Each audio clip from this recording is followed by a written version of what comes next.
Dear students, आपका जो UP board का एग्ज़ाम होता है उसमें आपके पेपर में क्वेश्चन नंबर 4 बी में इडियम एंड फ्रेजेस से रिलेटेड क्वेश्चंस पूछे जाते हैं, जो कि 2 नंबर के आते हैं, 2 मार्क्स से पूछे जाते हैं। तो इस वीडियो लेक्चर में हमने लगभग हमने 31 इडियम एंड फ्रेजेस सेलेक्ट किए हैं, जो आपके एग्ज़ाम के पॉइंट ऑफ व्यू से बहुत ही ज़्यादा इम्पॉर्टेंट हैं। तो आइए स्टार्ट करते हैं। अपना पहला word, against a rainy day. तो अगेंस्ट अ रेनी डे ये ऑप्शनल आते हैं, जैसे इसमें दिया होगा, क्वेश्चन में दिया होगा अगेंस्ट अ रेनी डे, और ऑप्शन में कहीं पर दिया होगा फॉर हार्ड डेज। 4 ऑप्शन होते हैं, 4 ऑप्शन में एक ऑप्शन में दिया होगा फॉर हार्ड डेज। तो आपको क्या करना होगा, उस राइट आंसर को क्या करना होगा, आपको चूज करना होगा। तो अगेंस्ट, इसके लिए आपको मीनिंग याद होनी बहुत ही ज़रूरी है। यहाँ पर जैसे लिखा है बुरे दिनों के लिए, हिंदी में इसलिए लिखा हुआ है ताकि आप इसके मीनिंग को अच्छे से समझ जाएं, क्योंकि एग्जाम में आपको इसकी हिंदी नहीं लिखनी है। हिंदी इसलिए है ताकि आप इसका मीनिंग अच्छे से समझ जाएं कि इसका मीनिंग क्या होता है। आपको केवल सही आंसर जो है उसी को चूज करना है।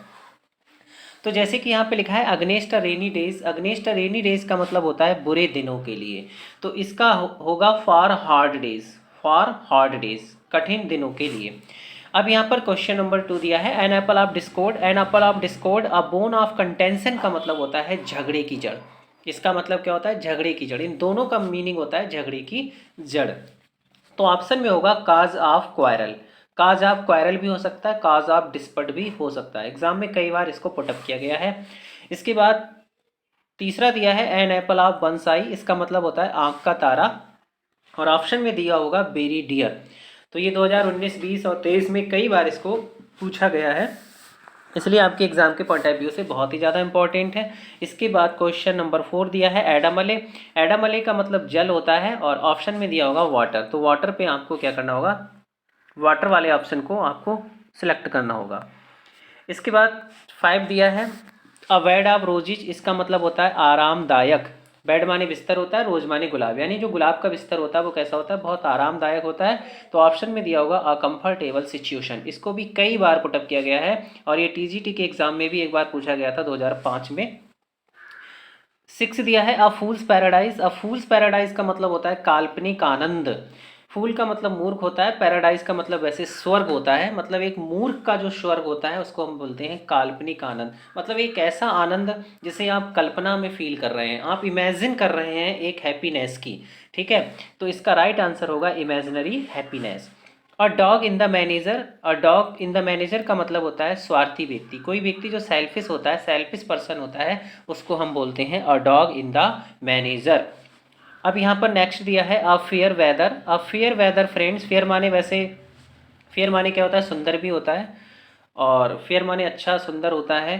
तो फेयर का मतलब हो गया अच्छा, वेदर माने मौसम, और फ्रेंड मतलब एक ऐसा फ्रेंड जो आपके अच्छे मौसम में आपका साथ दे रहा है। कहने का मतलब जब आपके पास सारी सुविधाएं हैं, सुख सुविधाएं हैं, तभी वो आपका साथ दे रहा है। लेकिन जब आपके सामने समस्याएं आती हैं, कुछ परेशानियां आती हैं, तो उस समय वो आपका साथ छोड़ देता है। तो ऐसे पर्सन को, मतलब ऐसे फ्रेंड को क्या बोला जाएगा, स्वार्थी मित्र। तो इसका जो राइट होगा आंसर में वो क्या होगा, असेल्फिश पर्सन, एक सॉरी असेल्फिश फ्रेंड, मतलब एक स्वार्थी मित्र। बीट अबाउट द बुश का मतलब होता है घुमा फिरा कर बात करना। बीट माने पीटना, और बुश माने वो झाड़ी होता है, झाड़ी झंकार, उसमें क्या करना, इधर उधर मारना डंडे से झाड़ी को। इसका मतलब क्या हुआ, घुमा फिरा कर अपनी बात को करना, बात को सीधे ना कहना बल्कि घुमा फिरा कर अपनी बात को रखना। तो इसका ऑप्शन में दिया होगा to come indirectly. To come माने आना, इनडायरेक्टली तरीके से टू द पॉइंट, बात पर, मतलब अपनी बात पर बिल्कुल इनडायरेक्टली तरीके से आना, घुमा फिरा कर अपने उस पॉइंट पर, जो मेन पॉइंट है, जिस मुद्दे पर बातचीत की जा रही है, उस पर घुमा फिरा कर आना, क्या कहना कहलाता है, बीट अबाउट द बुश कहलाता है। नेक्स्ट दिया है bread and butter. Bread and butter का मतलब क्या होता है, जीविका, जिसको कहते हैं हम लिवलीहुड। इसके बाद नेक्स्ट दिया है वाइफिट्स एंड स्टार्स। वाइफिट्स एंड स्टार्स का मतलब होता है अनियमित रूप से। कोई भी कार्य है जो अनियमित रूप से हो रहा है, वो रेगुलर नहीं हो रहा है, नियमित तरीके से नहीं हो रहा है। तो इसको ऑप्शन में या तो इरेगुलरली दिया होगा या फिर एट रैंडम दिया होगा, कुछ भी दिया होगा। ये भी ईपी बोर्ड में 2014-16 एसएससी के एग्जाम में भी पूछा गया है। इसके बाद नेक्स्ट दिया है वाई लीप्स एंड बॉन्ड्स का मतलब होता है तेजी से। वाई लीप्स एंड बॉन्ड्स का मतलब तेजी से। तो यहाँ पर वेरी रैपिडली, इसका राइट आंसर होगा वेरी रैपिडली, बहुत तेजी से। वरी द हैच्ड का मतलब होता है पुराने विवादों को भुला देना। बरी माने क्या होता है, जैसे बरी माने किसी चीज़ को दफना देना। हैच का मतलब होता है जैसे जो फावड़ा होता है, जैसे मिट्टी वगैरह खोदी जाती है, उसको क्या कर देना, दफना देना। तो इसको कैसे याद रखेंगे, वरी माने दफनाना, हैच माने वही फावड़ा होता है। जैसे मान लीजिए दुश्मनी बहुत समय से चली आ रही थी और उसने अपना फावड़ा जो था वो दफना दिया। उसने कहा कि अब मैं इसे दफना देता हूँ, मैं सारे विवादों को यहाँ पर क्या कर देता हूँ, बरी कर देता हूँ। कहने का मतलब जो पुराने विवाद बहुत पहले से चले आ रहे हैं उनको अब मैं क्या कर देता हूँ, बुला देता हूँ। तो इसका मतलब हुआ टू फॉरगेट। फॉरगेट माने होता है भुलाना, ओल्ड माने पुराने, क्वारल माने झगड़े। यानी जो पुराने झगड़े हैं उनको भुला देना क्या कहलाता है, बरी द हैच्ड कहलाता है। कौशल इन द एयर का मतलब होता है हवाई किले। हवाई किले मतलब हवा में बात मारना। तो इसका राइट आंसर है इमेजिनरी प्लान्स। कल्पना में कोई प्लान बनाना कि मैं ऐसा कर दूंगा, ताजमहल बना दूंगा, बहुत बड़ी बिल्डिंग बना दूंगा। तो तरह तरह के ये जो प्लान होते हैं वो क्या कहलाते हैं, हवाई किले कहलाते हैं। क्रोकोडाइल टीयर्स का मतलब होता है मगरमच्छ के जो आंसू होते हैं उसको हम कहते हैं झूठे आंसू, यानी कि फॉल्स टीयर। फॉल्स माने गलत, टीयर माने आंसू। इसके बाद नेक्स्ट हमारा दिया है fair and square. Fair and square का मतलब होता है ईमानदार। फेयर एंड स्कोर का मतलब ईमानदार होता है, जिसको हम कहते हैं ओनेस्ट। ओनेस्ट माने ईमानदार। तो इसमें जितने भी वर्ड्स हैं, इडियम और फ्रेजेस, आपके एग्ज़ाम के पर्पज़ से बहुत ज़्यादा इंपॉर्टेंट हैं। तो अगर वीडियो पसंद आ रहा हो तो इसको लाइक करें, शेयर करें और सब्सक्राइब करें हमारे चैनल को, इंग्लिश विद रितुल सर को। इसके बाद नेक्स्ट वर्ड दिया है फ्रेंच लीव। फ्रेंच लीव का मतलब होता है बिना स्वीकृति के अवकाश। जैसे जब भी हम अवकाश लेते हैं तो इसके लिए एक एप्लीकेशन देना होता है। जैसे कोई स्टूडेंट अगर वो छुट्टी लेता है कॉलेज से तो उसे एप्लीकेशन देना होता है। जैसे कोई टीचर होता है उसे अपने कॉलेज से छुट्टी लेनी होती तो वो भी पहले स्वीकृति लेता है, पहले एक एप्लीकेशन देता है। लेकिन यहाँ पर बिना ही स्वीकृति के जो छुट्टी ली जाती है उसको बोला जाता है फ्रेंच लीव। क्या बोला जाता है इसको, फ्रेंच लीव। फ्रेंच लीव का मतलब क्या होता है, लीव। लीव माने छुट्टी, विदाउट परमिशन, बिना परमिशन के आपने छुट्टी ले ली है तो उसे बोलेंगे फ्रेंच लीव।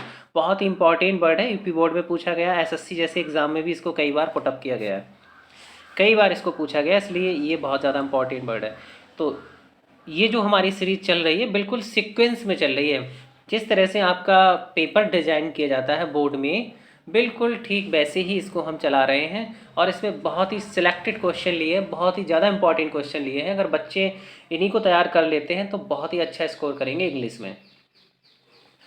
हाँ, इसके बाद यहाँ पर क्या दिया है, गेट रिड ऑफ का मतलब क्या होता है। गेट रिड ऑफ का मतलब होता है छुटकारा पाना, किसी से छुटकारा पाना। ये वर्ड भी कई बार पूछा गया है। B free from, B free from मतलब किसी से मुक्ति लेना।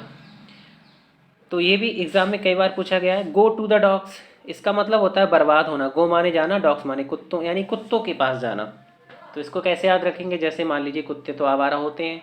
अब कोई कुत्तों के पास जाता है, कुत्तों से दोस्ती करता है, कुत्तों से संगति रखता है, मतलब वो बर्बाद हो जाएगा, कुत्ते तो खुद ही बर्बाद हैं। ठीक है, तो इस तरह से इसको मेमोराइज कर लेंगे। गो टू द डॉग्स का मतलब क्या होता है, बर्बाद होना, यानी कि बी रोइंड कहलाता है।